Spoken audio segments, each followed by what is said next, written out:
Hello my dear friends, you're on the Military Summary channel, and in this short video we're going to discuss the most important events that took place during the previous night of the local time. And not just night, but also we're going to talk about few details, few updates that we received yesterday as well. For example, first we're going to start with the meeting between Erdogan, the president of Turkey, and Vladimir Putin, the president of Russian Federation. As you know, these two guys had the meeting in the settlement in the city by the name of Sochi, that located in the south of Russian Federation, and they were talking about the grain deal, and obviously they were talking about Ukraine, and they were talking about the peace agreement or ceasefire. And yesterday, for example, Erdogan reported that there is no prospect for peace in the Ukraine on the horizon. So we understand that Putin gave him an answer that the Russians are not going to stop until they will complete every single goals they had in this special military operation. Furthermore, as I understand, Erdogan wasn't just a man who was trying to discuss and to negotiate regarding the grain deal. I believe that Erdogan was something like ambassador of the Western countries in the negotiations with Vladimir Putin. Furthermore, so we know that Erdogan returned back to Turkey, Russian President Vladimir Putin returned to Moscow, of course, and today we got another update that the Secretary of State Anthony Blinken today arrived in Kiev.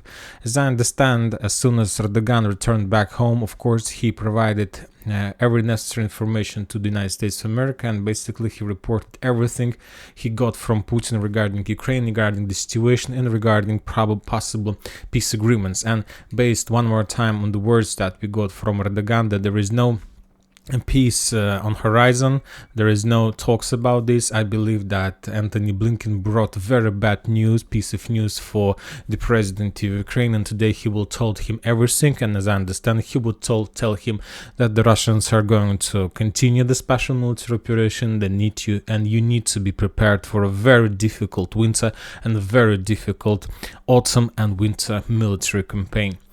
Now let's move to the ground. Today we got also a lot of updates, a lot of interesting details. First we're going to start with Bradley Square with Orehov bridgehead. We haven't received nothing from Rabotin. If you remember, yesterday we discussed that the Russians entered the settlement trying to encircle the Ukrainians on the stronghold that located on the north of Novoprokopovka.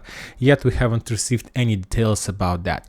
But we got a lot of geolocated videos on the way from Novodanilovka, Orehov in direction of Verbova. On this video you can see how the Russians were bombing and attacking the Ukrainian positions in this area, and as a result of that attack we see that the Russians have complete control over the road that goes to that settlement. They were bombing and attacking, and according to information we have, the Russians were bombing the offensive Ukrainian forces in this area.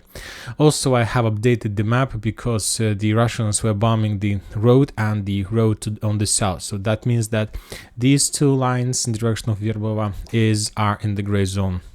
Also, the Russians published another geo-confirmation. They attacked the Ukrainian forces in the trenches of probably of the 82nd brigade that were moving in direction of the same settlement, which confirms that the Ukrainians do have control over this territory. And if we continue to receive updates from this foothold, then we will color this territory in yellow color as well. Now we are moving further to the Vremivka tactical bridgehead. The Russians managed to repel the Ukrainian attack that took place yesterday on the 5th of September. The Ukrainians lost significant number of armored vehicles, of tanks, of infantry. For example, on this video we see another episode of clashes. The Ukrainians managed to land their infantry somewhere among the forest lines, among the fields. The Russians tracked everything, and at some point of time, the Russians started bombing and attacking the Ukrainian forces among the fields with artillery strikes, and destroyed another convoy, another attack phase that was heading in direction of Novodonetsk-Kermenchik. So the attacks was repelled, but I don't think that was like real attacks. That was something like reconnaissance and force. The first squads just tried to touch and feel the fields and to get the understanding of the minefields on their way in direction of Staromlynovka. Interesting detail we got from Klishchiivka area. Today, the Russian sources, Russian ascent forces geolocated another video in the vicinity of Andriivka. We will not watch this video because of casualties and violence against people, against Ukrainian soldiers, but the thing is that there was a series of videos that took place in the beginning of September, from 3rd to 5th September, and as a result of those drone strikes, up to 19 Ukrainian soldiers were killed or at least wounded. But all those events took place along the railways between Andriivka and Klishchiivka, not between Andriivka and Kurdyumovka as we used to see before.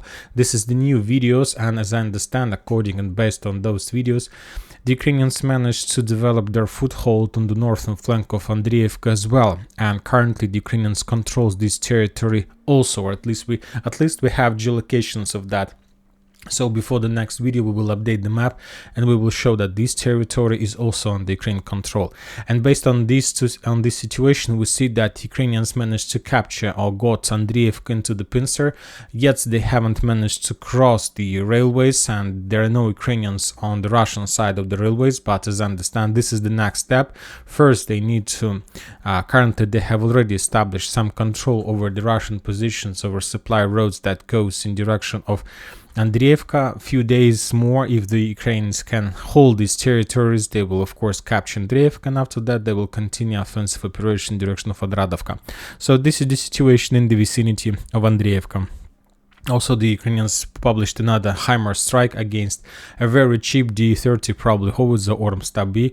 Another video of not accurate, it's a pretty accurate strike, but not effective usage of military finance.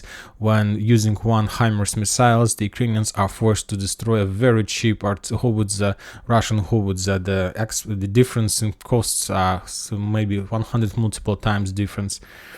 And that's it for today. Military Summary channel reminds you can condemn any violence in the world. Thank you for watching. Subscribe to my channel, put your likes, join my Patreon, and have a good day. Bye bye.